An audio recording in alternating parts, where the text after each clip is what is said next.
nagawa to? Paano ka nakatago ng ganitong kalaking sikreto sa akin? Now I know what my dad felt. Now I know what it feels like to be betrayed. Mahal, totoo yung sinasabi ni nanay. Ayoko talaga maglihim sa'yo. Pero nakiusap sila sa akin eh. Natatakot sila ba? Anong gawin ng daddy mo sa tatay ko? Natakot din ako. Aaminin ko. Nakukonsensya din ako sa pagsisikreto ko sa inyo ng daddy mo.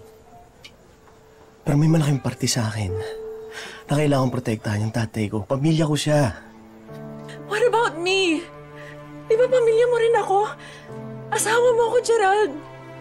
Sa tingin mo ba, pag sinabi mo sa akin hindi kita maintindihan, pipilitin ko. We've always trusted each other. Kapag may problema ka sa akin, katatakbo. Sa akin dapat. Gina, mahal ko. Sorry. Mali ko talaga. Hindi mo sinasadya. Natatakot lang talaga ako eh. Kasi lagi kong iniisip yung magiging tingin sa akin ng daddy mo. Ayoko sirahin yung tiwala niya sa akin. Ang tagal ko pinaghirapan yun eh. Mahalaga sa akin na magustuhan niya ako. Kasi sino ba naman ako para mahalin mo, di ba? Oo. Asawa mo ako. Pero kahit araw-araw kailangan patunayan yun sa tatay mo, yung sarili ko, yun ang gagawin ko. Hindi mo kailangan patunayan sa sarili mo. Hindi pa nga natin tinututo yung kasal natin. Pinaglaban na kita.